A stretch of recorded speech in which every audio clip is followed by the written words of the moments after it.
सोचिए, माँ दुर्गा को हमेशा 10 हाथों के साथ क्यों दिखाया जाता है?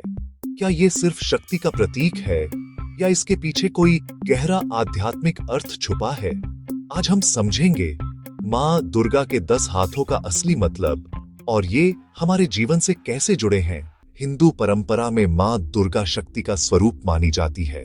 उनके 10 हाथ यह बताते हैं कि एक ही शक्ति कई दिशाओं में काम कर सकती है। यह हमें सिखाता है इंसान के अंदर भी कई शक्तियां होती हैं, बस उन्हें पहचानने की जरूरत है। पहला हाथ त्रिशूल। यह मन, शरीर और आत्मा के संतुलन का प्रतीक है। अगर ये तीनों संतुलित हों तो जीवन में स्थिरता आती है। दूसरा हाथ चक्र। यह समय और कर्म का प्रतीक है। जो भी हम करते हैं उसका फल हमें जरूर मिलता है। तीसरा हाथ तलवार। यह ज्ञान और सत्य का प्रतीक है, अज्ञान और भ्रम को खत्म करने की शक्ति। चौथा हाथ गदा। यह ताकत और आत्मविश्वास का प्रतीक है। यह हमें मजबूत बनाता है, अंदर से भी और बाहर से भी। पांचवा हाथ कमल। यह पवित्रता और शांति का प्रतीक है। दुनिया चाहे कैसी भी हो, हमें अपने अंदर की शुद्धता बनाए रखनी चाहिए। छठा हाथ धनुष। यह एकाग्रता और तैयारी का प्रतीक है। किसी भी लक्ष्य को पाने के लिए फोकस जरूरी है। सातवां हाथ बाण। यह क्रिया और दिशा का प्रतीक है। सिर्फ सोचना नहीं, सही समय पर एक्शन लेना भी जरूरी है। आठवां हाथ शंख। यह सकारात्मक ऊर्जा और नई शुरुआत का संकेत देता है। यह हमें जागरूक करता है। नौवां हाथ अमृत कलश। यह जीवन, ऊर्जा और अमृता का प्रतीक है। यह बताता है कि असली शक्ति हमारे अंदर है।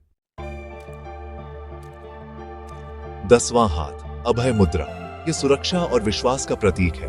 यह हमें संदेश देता है, डरने की जरूरत नहीं, माँ हमारे साथ है। अब सवाल ये है, क्या यह सिर्फ देवी की कहानी है? नहीं, ये हमारे जीवन की सच्चाई है। हमारे अंदर भी ये 10 शक्तियां मौजूद हैं। संतुलन, कर्म, ज्ञान, ताकत, शांति, फोकस, एक्शन, ऊर्जा, जीवन और विश्वास। लेकिन हम अक्सर इन्हें पहचान नहीं पाते। आज का सबसे बड़ा युद्ध बाहर नहीं, अंदर है। डर, गुस्सा, आलस, नकारात्मक सोच, यही हमारे असली दुश्मन है। और मां दुर्गा के ये 10 हाथ हमें सिखाते हैं कैसे इनसे लड़ना है।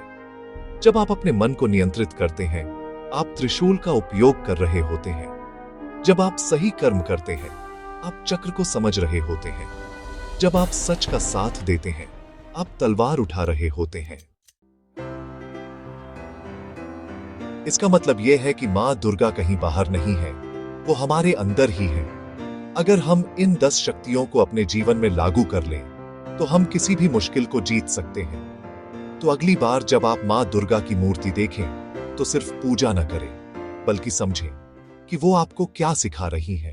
अगर आपको ये ज्ञान पसंद आया, तो वीडियो को लाइक करें, शेयर करें और चैनल को सब्सक्राइब करना न भूलें।